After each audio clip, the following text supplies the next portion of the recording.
Every once in a while, somebody tells me, your podcast is all over the place. 1 second you're talking about philosophy, 1 second you're talking about books, 1 second you're talking about movies, and then you're talking about stand-up comedians. Your podcast is all over the place. And whenever I hear that, I just reply with, yeah, the next episode is about your mom. We're researching right now. Today, we happen to be talking about a movie and a comedian together. Bert Kreischer's, I feel like I should say Bert Kreischer's The Machine, even though the movie's just called The Machine. Welcome to the Forest Creek podcast. It's another one of these episodes where we talk about a thing we just watched. But for your benefit, you may or may not get to see this thing at all. At least Canadian theaters don't seem to have it for more than a few days.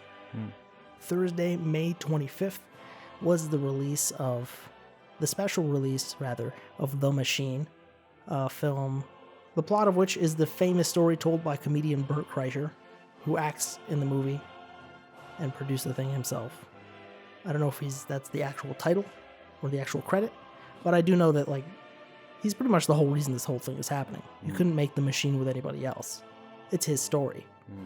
A story that he's told on stage many times, as he was encouraged to by Joe Rogan, the Podfather or whatever. Do you think it's real? The Machine story? Yeah. He says that he invited the people from the class to the show. Oh, dang. So I don't think that, of course, even the movie isn't 100% real to the way he tells it. I'm sure his story has embellishments too.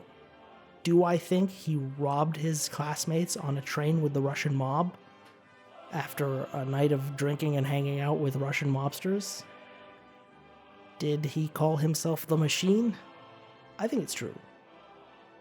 At least, it'd be a weird lie. In either case, it's a great story. As a movie, though, what did you guys think? Which perspective do we want first? The movie guy, the critic, or the confused? So I guess I'm the critic in this situation. I thought there was two different parts of you. So it was like, you watch movies more than I do, but you're also a critic. Which is hilarious because you work in the film industry. Yeah. I mean, I guess, I watch movies more technically because I have to watch the same Hallmark movie 5 times in a row. That doesn't count, though. If you want my review on The Blessing Bracelet, I'll be happy to tear it to pieces. Take your word for it. When I suggested doing this show, originally, because I first suggested it to you, Jarrod, you jumped on it, you thought it was a great idea, and then the first person for some reason that we mentioned was you. Do you happen to be a fan of Bert Kreischer? Oh, yeah. I know of The Machine from years ago. Followed his stand-up pretty well? Not as much, but just comedians that ran in a similar crowd. You'd hear tidbits on how he's doing, what he's doing these days. I feel like if you're tapped into that side of things even a little bit, it's hard not to hear the Machine story. Almost, right? It's one of the ones that no matter what path of comedy on YouTube you go down, it's gonna hit. Yeah, you're getting the Machine. You're getting the Machine. Yeah, it's a famous bit. Yeah. That was one thing I actually really loved about the movie, is that it wasn't the story of the Machine as he tells it. It's based in real life after the Machine, where the Machine is a famous bit that he does. Did you think it was going to be? Yeah, I thought it was just going to be the Machine. Oh, gotcha. Yeah, so when it was introducing that and it shows it's after the Machine and it's current day Bert, I was like, okay, it's going to be a way better movie. A little bit, right? They can you didn't have to hear that stand-up bit to watch this movie in some sense, because the plot of this movie is basically we're retracing steps there. Yeah, I think they summed it up really good in the beginning with not necessarily a narration, but you've got the one guy watching his stand-up bit of the Machine, and they cut it up a bit, which, I mean, they cut it up a bit much, you could kind of notice it, but they summed up the story of the Machine in that first 2 minutes. It's a testament to how much Bert himself has worked on this story, because every time he starts telling it, he tells it the same way.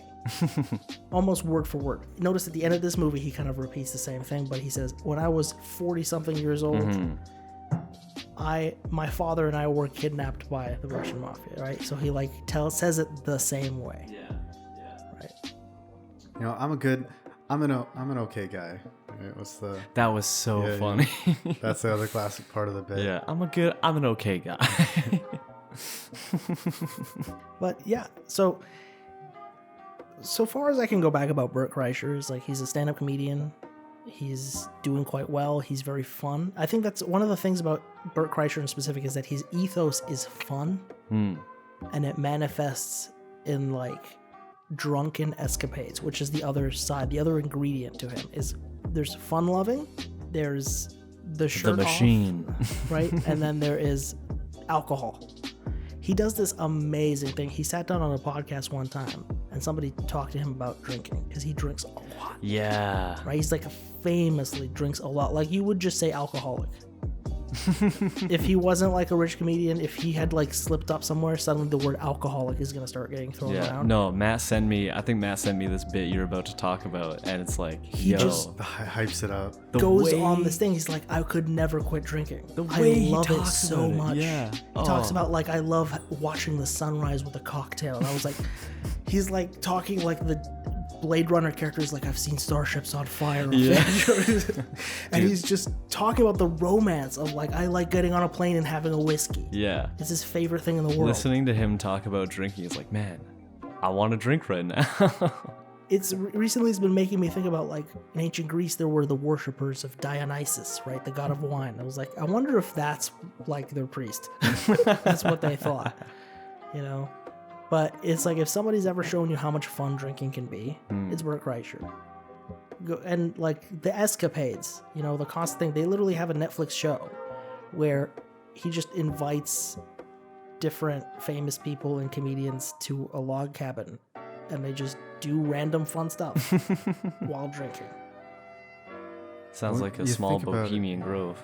I mean, yeah, that's Bert Kreischer's operating the new Bohemian Grove. Bertemian Grove.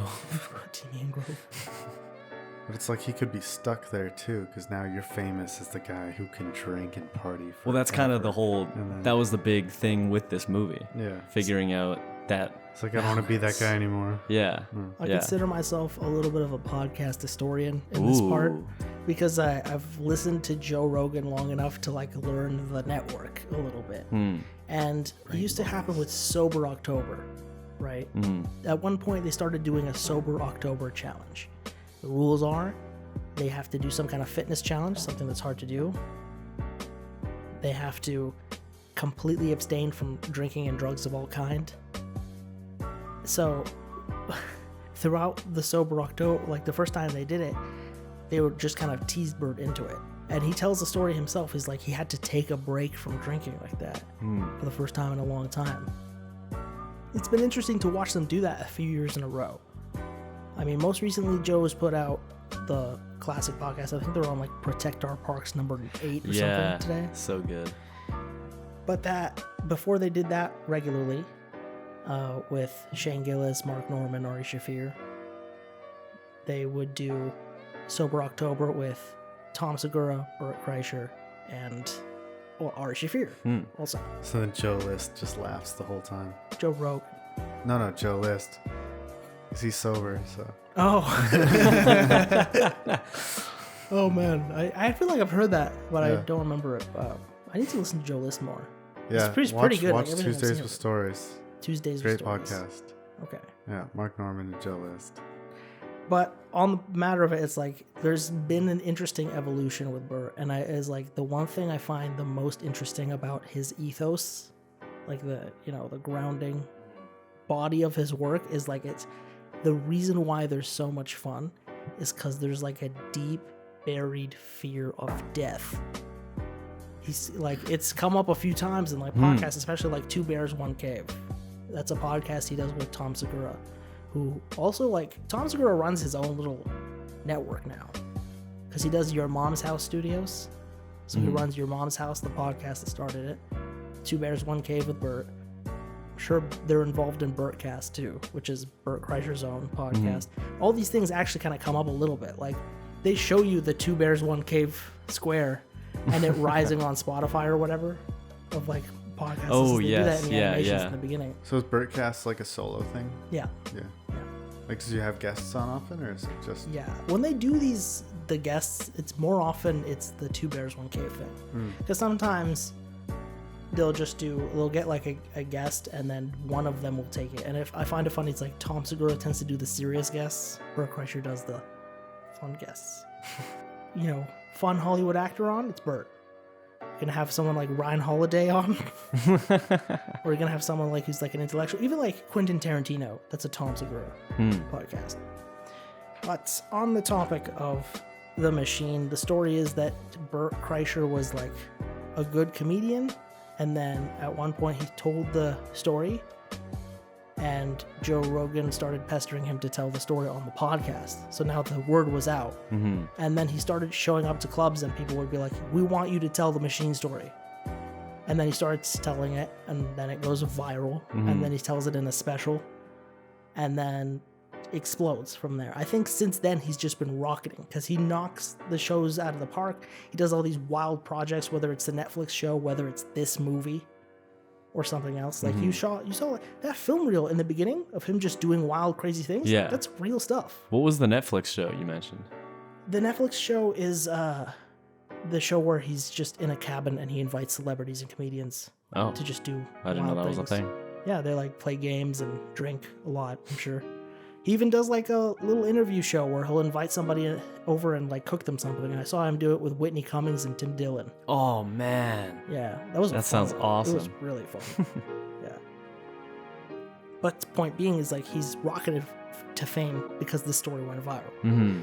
The story as it is they were teaching Russian at his university. He took it because he thought it was something else. He thought it was Spanish, and he was gonna drop the class. And she's like, I need you in this class to be able to teach it. She's like, he said it's like, she'll like give him an A or something. He doesn't have to do anything. She just needs a C. Yeah. Right? Which is a bargain. And just then show up. He just kept going and kept boosting his GPA. And then she's like, you'll get the whole minor in the language if you just go on this trip. Yeah. They get through like how many years of Russian class, and then they're like, we're going to do a trip to Russia. It's an offer you wouldn't. Why would you refuse that? You're going to get a minor in a language you don't even know. Shows up in Russia. He starts hanging out in Russia at the time. It was, this was technically, it would have been like either late 80s or early 90s or something. I feel like if I was trying to date this, it would come after the Soviet Union fell. Point being, in Russia, it was quite dangerous in some areas, and if you didn't want to get targeted, you needed to have protection. So they hired members of the Russian mafia to watch them. Or banditi, as we learned the word very well today. Bert, quite like I said, ingratiates himself. He decides he's going to show up and start hanging out with them. Of course, why wouldn't you want to get to hang out with a gangster? I feel like if an Italian gangster came in and I didn't go up and like pay my respects and then hope to get invited to dinner. In Bert's case, it's like, gangsters look really cool. I'm going to go hang out with them. He goes over there, practices the phrase, and then like I was saying, in Spanish class, one time I accidentally said me llamo camping instead of me gusta camping, and I accidentally said my name is camping. Bert did almost the exact same mistake in Russian and said, I am the machine. I actually never knew that bit because he explained it in the movie that mushina is badass, but machina is machine. So he said like I am machina or something. Yeah. So good. I am the machine. And then the way he tells it, the Russian gangsters looking for him, goes, you are the machine. And then what follows is him just hanging out with Russian gangsters, becoming super popular in that social circle, getting crazy drunk, and doing all kinds of partying. I wish the one thing I wanted to see, just from, because what I really like the way they actually input the machine story is cutting back to it in little flashbacks as they backtrack through it, because in the story they go to Russia. But the one bit I wanted to see was where the first guy he tells takes him to a bunch of his bosses and goes, tell them what you told me. Oh, so good. Let's hang on. Let's go through the cast this year, because like that was one of the things I actually also really liked about the movie is Jimmy Tatro plays young Bert Kreischer. Life According to Jimmy. From Life According to Jimmy. Yeah. He was also in his own Netflix show at one point. Well, it was funny because I didn't remember who he was, but he looked like Channing Tatum. You have some of the worst face blindness I've ever seen when it comes to... We literally laughed about this because you thought Samuel Jackson was in the John Wick movie. Okay. You thought Samuel Jackson was Morpheus. Yeah. He thought... What? They actually look similar. Especially when you're not looking at both of them. What? Get out of here. No, they don't. They don't. Yeah. At all. What's the Lawrence Morpheus guy's name? Fishburne is Lawrence definitely Fishburne. not at all the same as Samuel Jackson. Whatever. I also thought, who's the hotel guy that I thought from John Wick that I thought was Sylvester Stallone? But you thought Ian McShane was Sylvester Stallone? Yeah. The head of the hotel? Yeah. Yeah. You thought that was You thought that was Rocky. He looks like Sylvester Stallone. It's He does. the craziest case of face blindness that I've ever seen. I think the funniest one was they're doing the credits, the head credits with the actors. They're like Bert Kreischer, and they're showing a bunch of pictures of Bert Kreischer, and then it says Mark Hamill, but doesn't show a picture of Mark Hamill.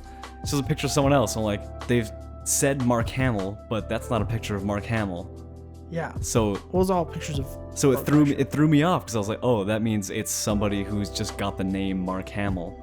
What a coincidence. The Russian gangster story that he tells ends with him basically getting swept up in a train robbery that started off with him partying with them as normal and actually robbing his classmates, and it just seems to end with the Russian mafia laughing at the students and the cops who won't do anything because they just obviously got robbed. Like, I love the part of the story where people are giving the machine gifts on the train. Even the train conductor comes down and gives him his badge for the machine. Like, he says it like it's a real honor. Yeah. The whole time I was like, whoa, dude. It's like, what did you do? But that's a really impressive level of charisma to just an ability to party. It's got to come from just such a genuine love of fun. Yeah. To get that far. In this film, he goes back there. Like he says, he was 40-something and he gets kidnapped with his father, who was played by Mark Hamill. Thank God that Mark Hamill is in this movie. I was saying it I was saying it to myself as I was watching the opening scenes. I was like, I don't know if I can make it through this acting. You know, it's like something about it just feels like really fake. Like I'm gonna have to lower my expectations quite a bit. And I went in here with quite a bit of hype because I'm like, this is a guy who loves movies, a guy who loves comedy, the quality on this is going to be good, it's all going to fall up. They got Mark Hamill. And I don't see Mark Hamill for the first few minutes. I'm like, uh-oh, this is not good acting. I don't know if I can deal with this. It's like people being fake, not people acting. Then Mark Hamill comes on. You can see it even when Mark Hamill and Bert Kreischer are in the same frame. You can look at the two of them and go, Mark Hamill is being sincere, Bert's being fake. I don't know. It didn't seem that bad to me. When he acts like himself, the way he acts like himself on stage, that's a little different than acting in front of a camera. He's playing himself. So there's a level of acting that's not acting. You say that, but here's the thing. In the moment, you're being sincere, right? You can tell that by just looking at somebody's face and looking at their eyes. When you're telling me a story about yourself, you're animating it a little bit to make it pass through, and I'll get the full feeling and you'll convey the full meaning of the story. He's acting on screen, insofar as I see, as if he's telling this on stage. There's I think parts you're of it where he's misunderstanding being what I'm saying. deliberately goofy, but it's like it varied at some points in the movie, but in the beginning it was not good.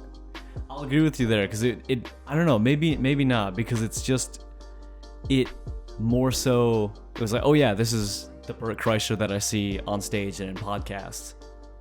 But then it was like, yeah, that makes sense because he's playing Bert Kreischer, who I see on stage and in podcasts. Yeah. When he's insincere, he's being that extra goofy, like he's still animating and not actually living this. I had a hard time with it until Mark Hamill showed up, because I was like, this is a lot of people being very fake. And it doesn't seem like it's really acting, and it's not selling me enough on the comedy yet to enjoy it. And thankfully, it picked up. It got better, obviously. But in the beginning, I was having a hard time. I kind of like the lead up because like you know what the story is. You can't just feed that to you right out the gate. You gotta set it up a little bit. Who is Bert? Who's the Bert we're gonna see in this? Which joke? I like. I like that they bothered to do that. It's just that like when I watched the scene where his daughter is getting mad and storming away, I was like, oh, I couldn't. That's so funny. I had the complete opposite because I tend to.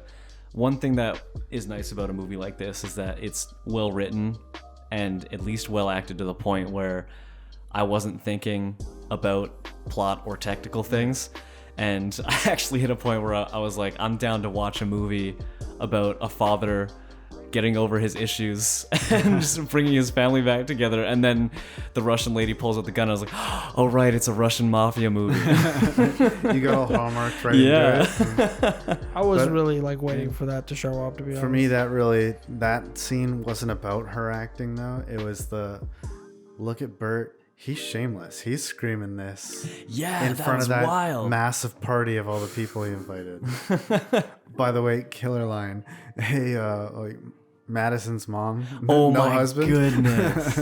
That was funny. Like there really, was some Bert? No beer. Really, Madison's mom, no husband.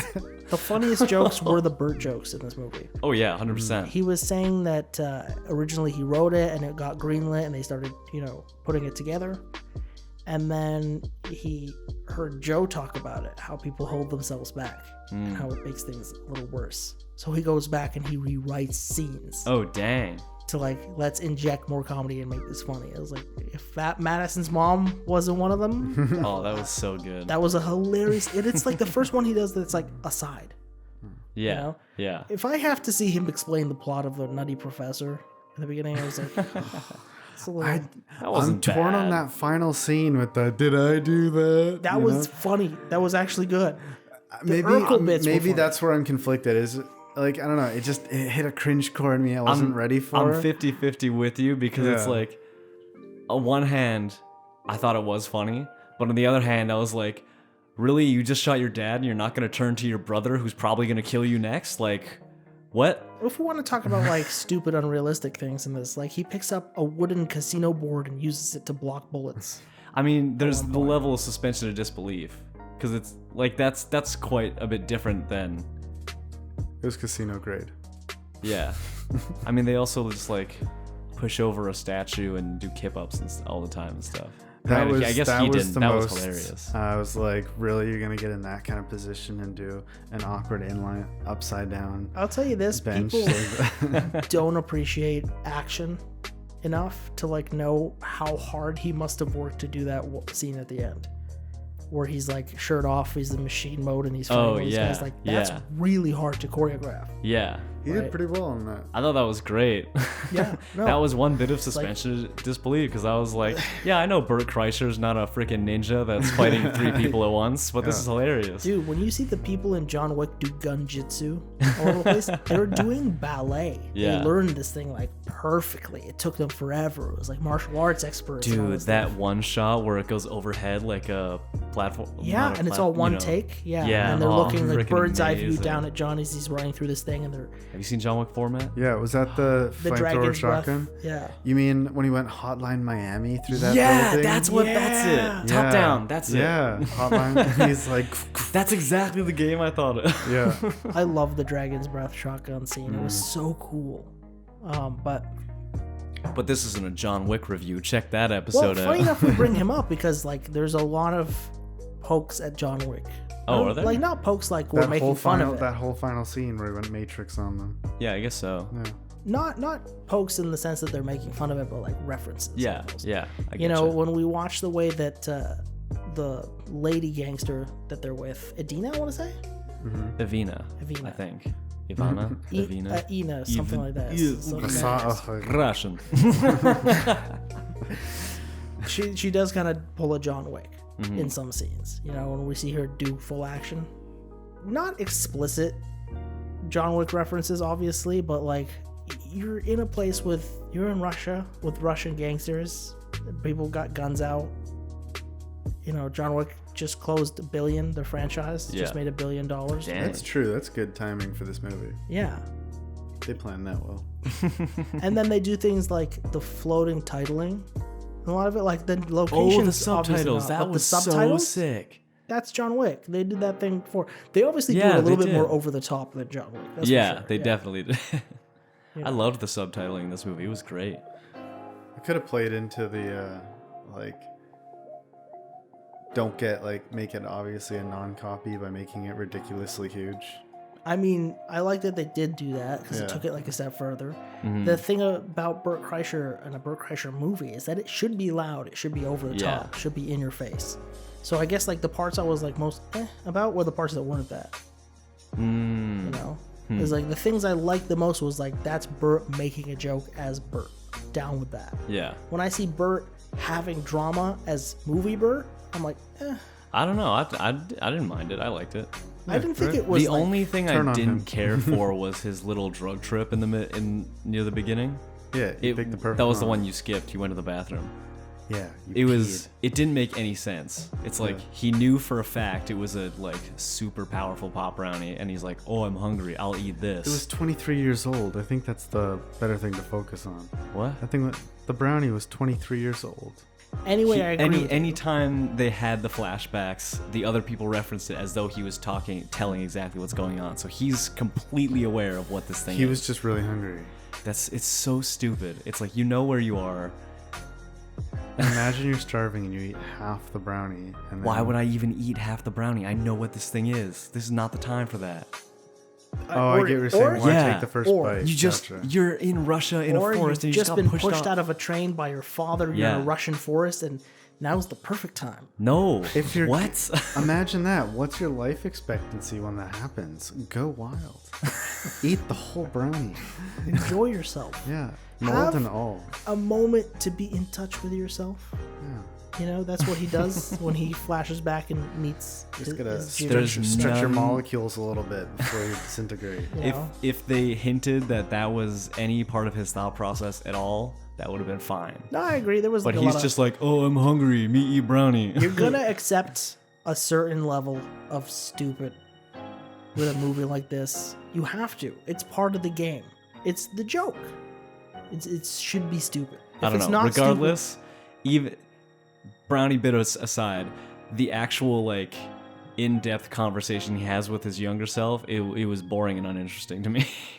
It's like that was literally the only part of the movie that was like. I thought it was a little funny. I think it's like, dude, you married a 50-year-old woman. It was a little funny. Like the jokes were fine, but it was just that little part of the story was. Do we really even need this? Yeah, well, does it add anything? Does it do anything? It just kind of transitions. That's like but you're also looking at it from a movie perspective. If you look at it kind of from a comedy perspective, you know, it was really, really funny in a heavy action scene, right? This is like, think of it like an intermission, because then it kind of got wild. It was like 20 minutes in. No, it wasn't. It was pretty early. The drug trip? Yeah. I guess it was a whole big train sequence. That was after the whole business with the first brother and on the train with the second brother. Yeah, good point. That was like an hour and a half in. Yeah, it was like a solid hour at least. Just 20 minutes. How long was the movie? It didn't feel that long. The movie was an hour and 52 minutes. Oh. Okay. Yeah. Yeah, you know, it doesn't really feel like it was that long. It feels like it was a pretty solid length. Yeah. I don't feel like it was good. It was good. And it had to be goofy at some points. It had to be stupid, obviously. Like there has to be some suspension of disbelief and also belief. Suspension of belief. Because if you believe it too hard, you'll be like, this doesn't work. It's also been a lot of really long movies lately, so I don't know. Overall, like I said, I think the parts that I appreciate the most are the parts that were sincere. That's what I'm looking for with something like this. Like even the comedy is funniest when it's sincere. Like let's take an example, another comedian who plays himself in his own thing, Louis. We talked about his show before.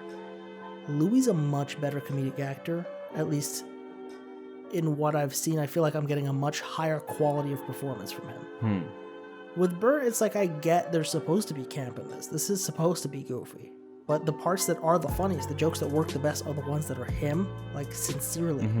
Right? The Madison's mom, that's sincere. That was so funny. Right? That's a sincere joke. That's why the audience perked up in the theater as we were watching it, right? Which brings me to actually one thing I do want to mention that I kind of regret is that we weren't able to see this movie yesterday. Why do you regret it? the live release yesterday at 6 p.m. and premiered it with 45 minutes of stand-up. Really? That was live In streamed van? to all the theaters. So he did it before, and then it would be live streamed. So if we went yesterday at 6 p.m., we would watch the 45-minute stand-up show that he does to premiere this movie. Dang. Which would have been really cool. Yeah. It would have been cool if not for life. Yeah. Not for the fact that work ends at 6 p.m. Yeah, Bert Kreischer just does not care about the working man, or the Canadian. I was telling Raph in the car, actually, it's like it hits his target demographic. Everyone goes to watch a movie on Friday, right? My people, I want someone who's gonna be like, movie 6 p.m. on a Thursday. Yes, I'm in. Yes, I want to go see The Machine on a Thursday. Yeah. Yes, I'll suffer tomorrow. I'll be hungover. I don't care. Exactly. The only crime is that Landmark doesn't serve alcohol to the regular guests, and the VIP they do. You mean the parking lot? Also, I'd say one other type of sense of humor that I really appreciated in this movie was the Russian one. Yeah. Yeah. Yeah, that was really good. The jokes that Igor did were funny. Like whenever you saw Igor in those scenes, like at least the guy who played the gangster called Igor, those were really funny. Yeah. This guy said, "Help me with this thing." Oh my gosh, that was so good. That was funny. That was a really good joke. I wasn't a fan of new Igor though. No. That's why he died so fast. Oh no, He I meant, died? the changed Igor. Train Igor. The Igor. Really? he I became. loved new Yeah. Igor. Really? I was That was excited great. for Mob Boss Igor. I like that thing in the beginning. It's like it's joked at a few times. One of the running gags is like, at one point she says, "That's not being specific. I know 50 Igors." Yeah. And like we actually run into a lot more Igors throughout this thing, and not just like the hey big mob Igor, boss. hey Igor. Yeah. The bodyguards. Pretty much, right? The other one is that Bert Kreischer has breasts, Yeah. which That I was feel really like hammered in. they leaned that one. They leaned on that a Yeah. lot. Yeah. I was like, yeah, I don't know. I feel like this is just taking up space. So everybody needs it. But what's funny is that it's one of those things that like enough people said it that I was like, okay, I guess it is a little funny. It's like, yeah. It also kind of like it just hits that like you're hearing it the same thing from all these people across Russia. You're like, oh, that is how they see. That's the first thing they notice. You're fat American man. Yeah, It's exactly. like, are you telling me there's no fat Russian people? Not one. None yet. They don't have breasts as big as Bert, I guess. I like the really funny part. There's one reference that I know is supposed to be like a dig, because he and Tom Segura do digs at each other all the time. There My is, big fat friend Tom. yeah. I was doing this podcast with my big fat friend Tom.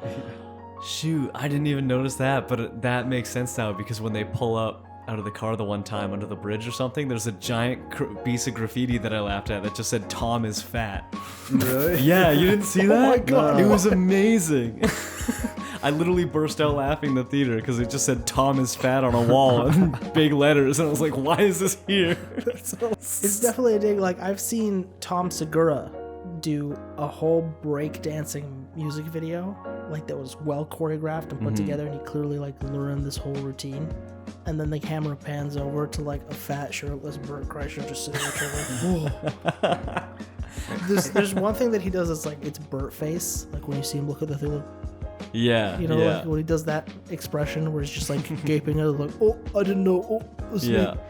Yeah, it's like Bert face. I've seen him do it so many times.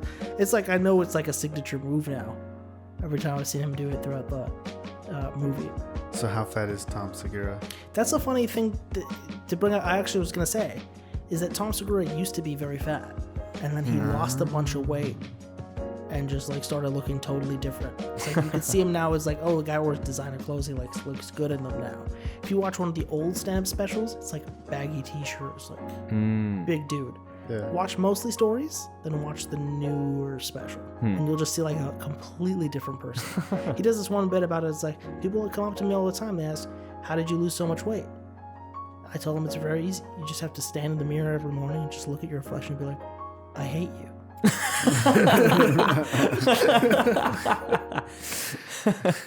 Take self-disgust and just really internalize it. But it's a pretty impressive Shame thing. yourself. But like you can see, it's like, okay, I used to be fat like you, Bert, and then I got better. It's like now you can see what that joke would be, right? But it's a funny thing. I think it's like they all do they all did the Sober October thing together, and usually like Ari almost cheats, does it, but kind of like makes the cut, but doesn't. Gets like 4th place or something. I feel like him and Bert went head to head near the end because they were both trailing at the end. Tom Segura 2nd place, Joe Rogan obviously 1st place. His thing was like, I'm gonna kill Bert. I'm gonna make Bert like get himself so deep into the hole by doing crazy amounts every day. It's like if you're Joe Rogan, you're like you can crush 1,000 calorie workout in a day maybe. You know, they were doing a thing where like you have to do a minimum 500, which is like. I'll do 500 if I spend like an hour, maybe. Doing the kettlebells, doing all the calisthenics, everything. It's like doing it on a treadmill while watching the entirety of John Wick. That's what Joe Rogan does, and then goes and lifts weights, and then does like a sauna. Yeah, thing. It's surprising how few calories you burn lifting. He has lost a lot of weight on that point. It's like if you were a really dedicated fan, I'm sure you could track this. But there's a stark difference when Tom Segura does it, and it's funny that the joke would be my big fat friend Tom. I do think the things that hit the hardest with Bert Kreischer, and I said it like the way he's being serious, because that's when that ethos I talked about comes through. Of like, we gotta be fun-loving, we gotta be good in the moment, because we're afraid we're gonna die. Yeah, what's that about? I think it's just the first I've heard of it. They just said it on, like, they've talked about it on a podcast, where they go, what are your biggest fears and stuff like that, and they talk about it. And then it's come up a few times on different shows. It's come up on Andrew Schultz's show, it's come up on Joe's show, it's come up when he talks to like Louis. He just goes like, I just blank out. I take that thing out of my mind. I'm gonna live forever. Everyone around him is gonna live forever. That's his words. Interesting. He's just like, he's so uncomfortable with the idea of end, death. So it's like, you can see, it's like if there was, maybe you're having fun, you're running towards the light, you're also running away from something that's dark, you don't want to deal with. It's like, I can see that. That's what makes the Bert face so funny. It's just like, I messed up in a way that might end things, The very first scene where it's like a slow zoom on him in the therapist office, and you can just see the first thing I saw was the therapist notebook. It's just in all caps, deep insecurity, and just circled like 7 times. I mean, in this one, they kind of make it out to be about his dad. Yeah. And not being good enough. I heard him tell a story about his dad recently, because he did Joe's podcast right before he did the premiere. And he was telling a story about, like, how his dad made him feel stupid. So, like, his dad was seeing the Iraq War on television, it just started. And then Bert was like, that's stupid, war is stupid, they're just going to go kill everybody. And he's just mouthing off. His dad goes, go to your room. Goes to his room. Think about why you're here, what's going on. And then he's like, I guess I don't really know anything about the Iraq War, I just started mouthing off. So then he goes and he tells his dad, like, I didn't really know it. Dad goes, this is a war, you don't know what Saddam Hussein did to his people, he gassed his people. This is the first major war we've seen that's going to be televised. We're going in there all kinds of reasons, blah, blah, blah, blah, whether or not you think the war was justified. And then they sat down and they watched the war like it was the Super Bowl kickoff. And I was like, that's a really interesting story. I don't see that happening with Mark Hamill. This is the fictional version of his dad. Yeah. But it's interesting because like they both, him and Tom, both have done dad bits. And they're vastly different. Tom's dad bits are, my dad went to Vietnam and he's really tough. Bert's dad bits is, I started giving my dad weed cookies. And he zonked out while we were on a golf course and couldn't get off the floor. Because they do 2 bears, 1 cave and stuff like that, you can, if you follow these comedians, you can actually kind of like hold them to a comparison and see where they're digging at each other from. You get little Easter eggs within the movie. Yeah. I mean, Tom was fat. Yeah. So that's where you get, like, the best friend's like stoked you lost all the weight. Or like a regular friend, right? Your best friend's gonna be like, you're still my friend Tom. What are you, anorexic or something? What would you rate it out of 10? Why? And what comedian do you think should make a movie like this next? Obvious answer is high. Shoot, man. Now I gotta think about it. All right, Matt, you want to go first? processing. All right, I'll go first. I'd say 6 because it was fun and enjoyable. Yeah. And that's about it. It's like, it was better than an average movie. I was sucked into it the whole time. There was never a point, or at least never a long point, where I was analyzing it as a movie or an art form or a technical thing. It was just fun to watch. It was an engaging story, and it had great jokes. And I didn't think the acting was terrible. Mm-hmm. So, yeah, it was fun and enjoyable, but it wasn't a mind-blowing piece of cinema or anything. What comedian would you want to see? Well, since I can't say Tim Dillon, They don't steal Raph's answer yet. he said besides the obvious, and it's like, rip. Oh. Well, we'll revisit the obvious in a second. Yeah. Either Sam Morril or Mark Norman. What if I feel like they could Perfect do one choices. together that would be amazing, That would be great. right? Just some movie about two guys in New York. Yeah. I don't know what they would be doing. You know who I'd love to see a movie next? Jerry Seinfeld. What do you give it out of 10 and Out why? of 10, 6.5. Why? Because, yeah, why? Yeah, they knew what they were. You know, I liked that it cut between, like, you know, they skipped a lot of the middle between scenes. They're like, okay, we're here, we need to go to there. Boom, let's show them entering there, right? Mm-hmm. We don't need the journey. We don't need them meeting some other guru along the way. Extended. That was pretty solid. What comedians would you like to see do a movie next? Well, Jared stole my answers. He was going to watch their podcast. Wow. I'd listen to an episode or two. It would be a pretty good Yeah. movie. Yeah. But, anybody you can think of? You know what? I listened to their episode with Bert Kreischer. Did I send that to you? I Yeah. should do that. Yeah, thought so. You should. It's really good. I mean, that's probably the one I've missed since I've heard him on like different shows leading up to this. And then, This one was like years ago. yeah. Well, the thing is, like, Not too long ago. Really? No? Oh. No, they do it like they've done it multiple times. Like every time With somebody has Bert? a special coming on, the comedian will tour all the other comedians' shows. You don't think Ari Shaffir went everywhere when Jew came out? Yeah, this was like this past year. Oh, fancy. Yeah, Yeah. happened all Time the time. flies. Right. Anybody off the top of your head who's not those two? Oh, shoot. No. I just thought of another one. You can have No, Mark Norman. Mark Norman. I was gonna say Mark Norman would have been my pick. He stole. You can have him. I just thought of Anthony Jeselnik. Oh my God, That would be so good. So Andrew Schultz too. Andrew Schultz movie would actually be pretty cool. Yeah, that would be my other side. I would want to see like a young hustler on the streets and stuff like that. I feel like another person in the Andrew Schultz movie needs to be Joey Diaz. Oh my gosh, a Joey Diaz Like, movie would be imagine- incredible. Young gangster Andrew Schultz is being mentored by older gangster Joey Diaz. Dude, that would be an great. amazing movie. Let me preface what my answer is to these things by saying that one of the things that Bert brought up about this that I think could have very well been accomplished is that, you know, you got these like two, roughly, I've described this before, there's like roughly two realms of comedian, right? There is the Seinfeld side of the galaxy, there's the Joe Rogan side of the galaxy, for lack of a better totem on either side. The Seinfeld part is like the part that got accepted by Hollywood. The Joe Rogan side is the alt side. You don't see Mark Norman and Sam Morril hosting Saturday Night Live very often. Yeah. You don't see John Mulaney go on Joe Rogan, Mm-hmm. right? We're talking about like these two different sides of the galaxy, right? You'll see people will go back and forth, you know, but you'll tend to see them gravitate one way or the other.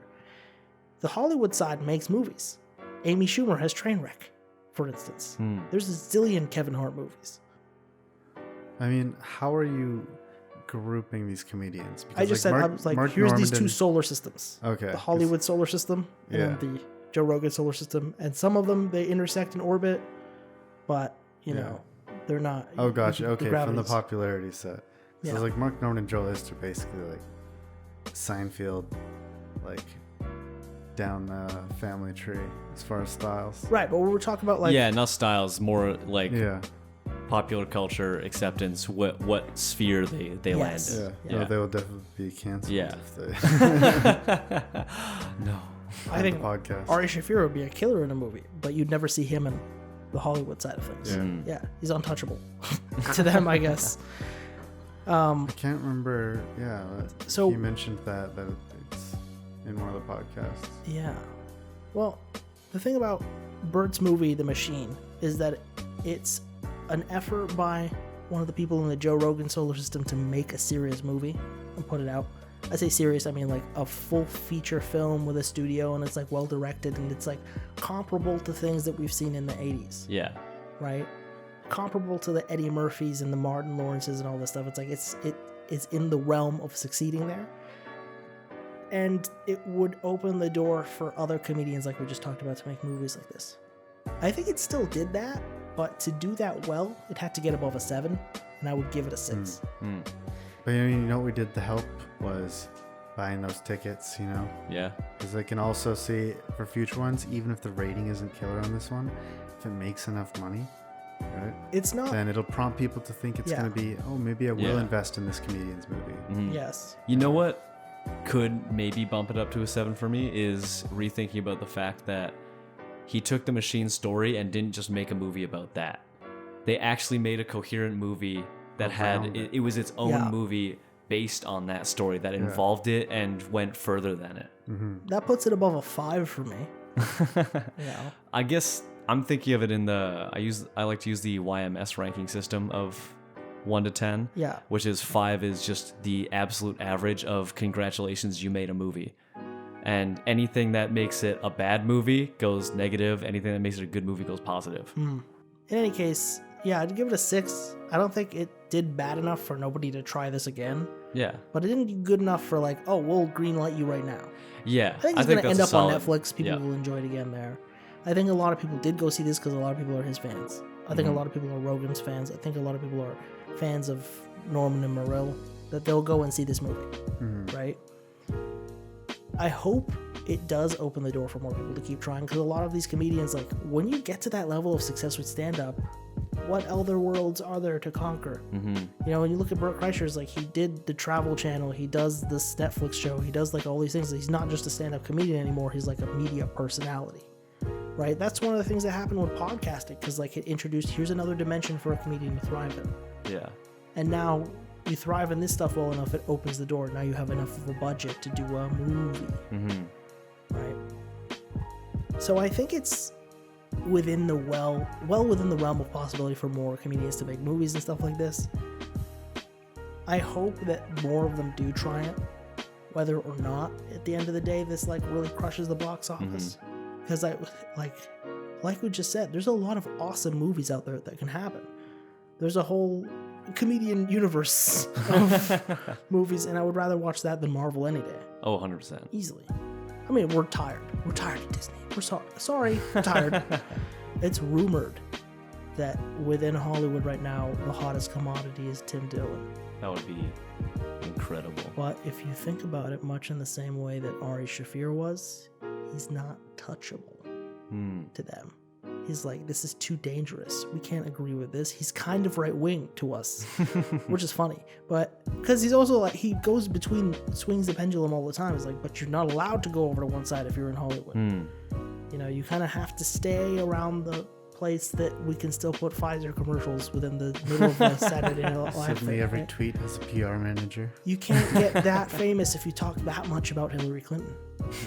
That's the thing. That's why they can't do it. But at the same time, it's like, if we did a movie about two guys trying to get into the mob, and one of them was Dan Carney, and one of them was Tim Dillon, that would be hilarious. I could see him in a suit looking over and be like, is he even a godfather anymore? His daughter's a they.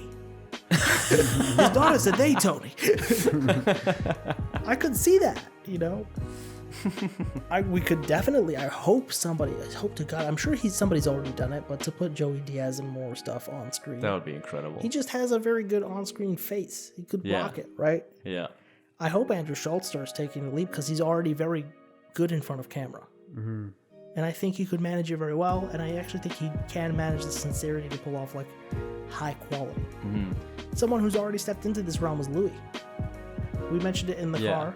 There's a movie starring Joe List, but it's like written, directed, produced by Louis C.K. It's a very excellent film. Have you seen King of Staten Island?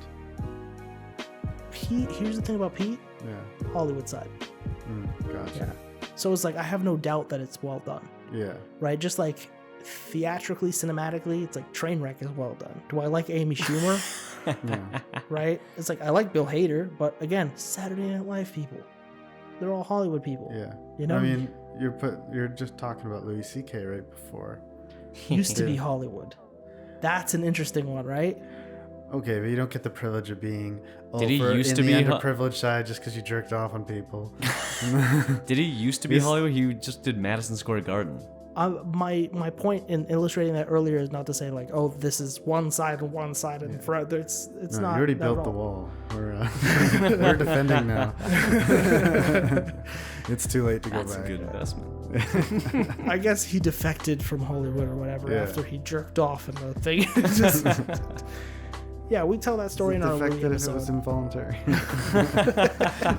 If you're canceled, you get shunted to the other side. I wanted this. I think it's one of the dynamics. If you get canceled in Hollywood, you can be shunted to the other side if you're not that bad, right? You're not going to see Harvey Weinstein show up on the Joe Rogan show. Hello, Joe. Yes, I did it. That Fern deserved it.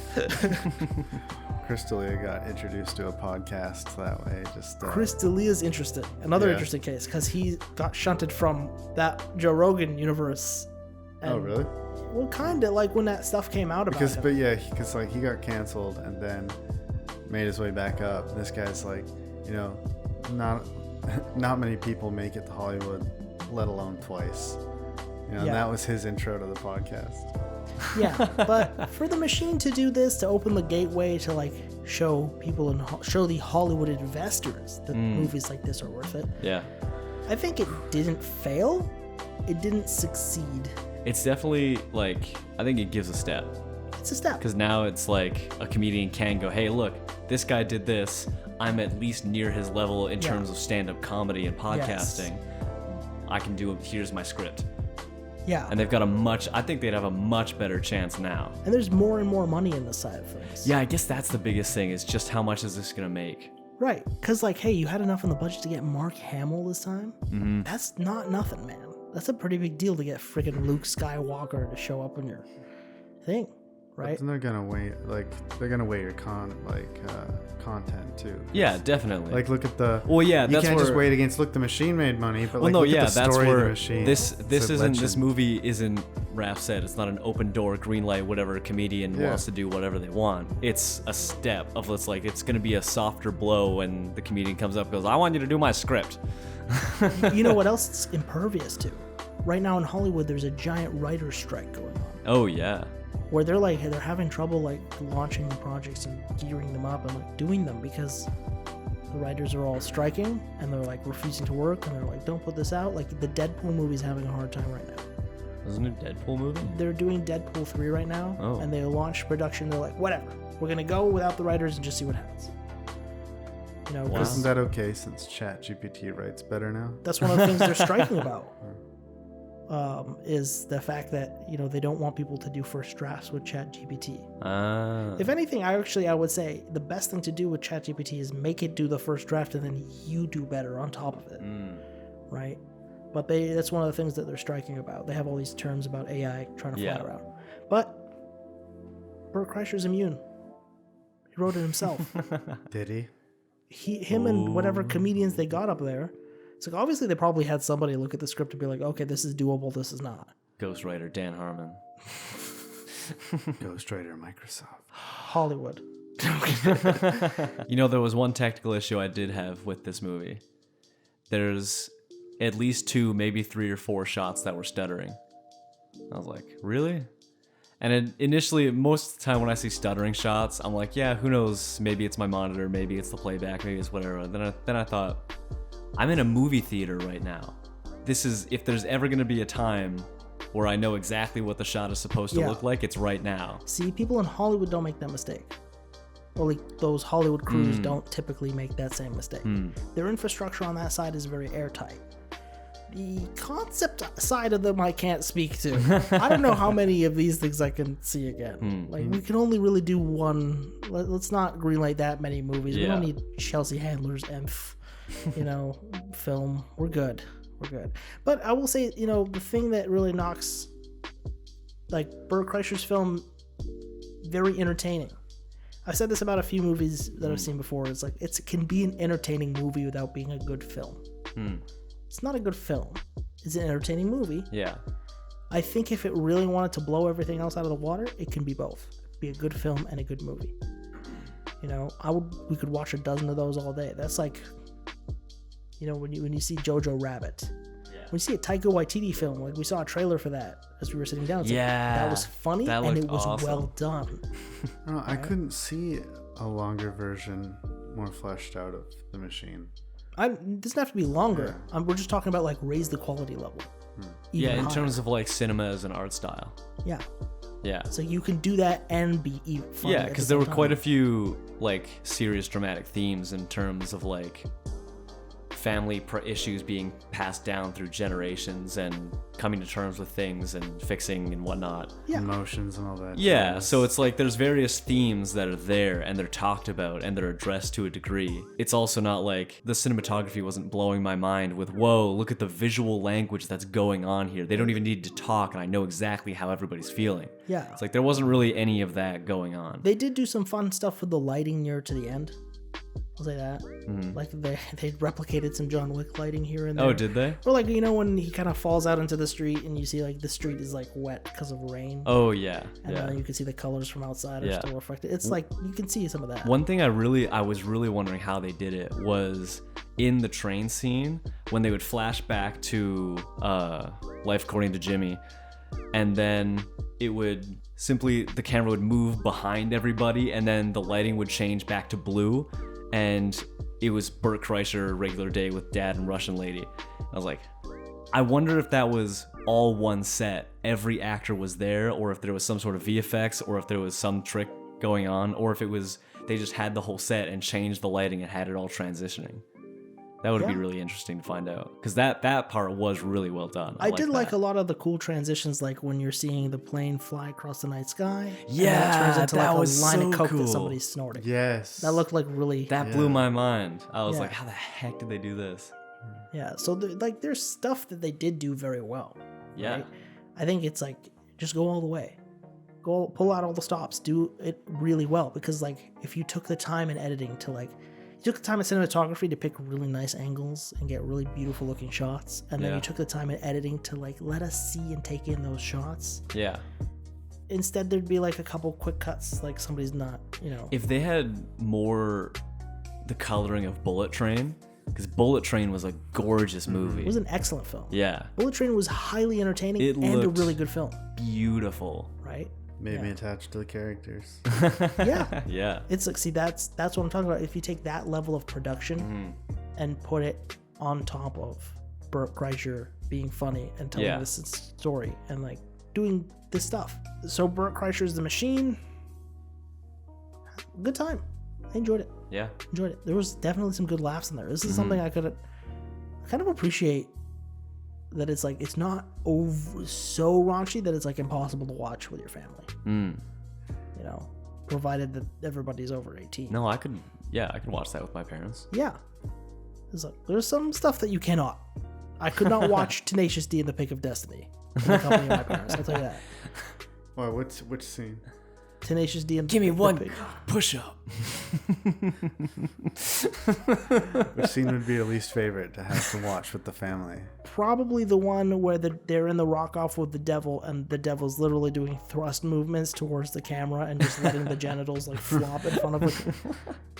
Yeah, that's probably the one that would be hard to watch. That's tame. But also imprinting. Just for starters, you know. I mean, there's a lot of stuff, but I had a good time. What about you guys? Yeah, that was a great movie. I liked it. Keep an eye out for Jarrod's film coming out. You know, what do we call it? I have a film? Yeah, Jarrod Reagan, the Tinker Toy. What? You know, where you fell in with the Bolivian mafia. No. You've already got the part. I am the Tinker Toy. We got a lot of... I am the gadget. You light up a cigar. Just like... We got a lot of movie reviews coming up for the rest of the summer, especially one crazy weekend in July where we're planning to see. In this sequence, Barbie, Oppenheimer, Indiana Jones. I'm looking forward to doing Across the Spider-Verse. It's coming out June 1st. Oh, yeah. Yeah, so hopefully I can get somebody on to see that. I put Dune 2 on my list. Ooh, when does that come out? I didn't see the first one, but it's supposed to come out in November. Oh, cool. Yeah. I feel like once we get through that one, it's like a few movies leading up to it, and then one crazy weekend in July. That crazy, crazy summer weekend. I'm thrilled that we just got a chance to see Guardians of the Galaxy 3. That podcast is out now, if people want to check it out. But for now, you can stay tuned and follow us on Instagram at theforestcreek, on youtube.com/@therealforestcreek. On Spotify, of course, and all your other podcasting platforms. I've been noticing, like, we actually have listeners on other platforms. I say Spotify every time. People, you can find us on Stitcher, on Pandora, on Google Podcasts, and like a million other places. What the heck is Stitcher? I've never even heard of it. It's actually one of the bigger ones. And too. I'm on it. That's crazy. Yeah. Wow. Well, because, you just put your RSS feed in like one place and you syndicate it out. Yeah, you handle all that stuff, so I have no clue where my voice is. Everywhere except Apple. Yeah, screw Apple. One day I'll figure that out. One day I'll bother. But there's like too many steps. It's too many steps. You need to put in a code and like have an iTunes store, blah, blah, blah, blah. I don't have an iPhone. I don't want to do this. Bye-bye. One day I'll be stupid enough to buy an iPhone and I'll have to do this. But it's addicting. Everywhere except Apple, you can find this podcast. Join us on YouTube where we'll be putting out more and more videos. And if you want to get in contact with us, you can always reach us at theforestcreek@gmail.com. Of course, if it's about the stuff we've made already, you can always hit us up in the comments. I read all of them. There's so few that I do get to all of them. Even when they don't make a lot of sense, like the ones on that Andrew Tate video. You can reach out to us at theforestcreek@gmail.com or check out our website, theforestcreekweb.com. But I'm Raph. I'm Jarrod. Matt. He is. I am the machine. Goodbye.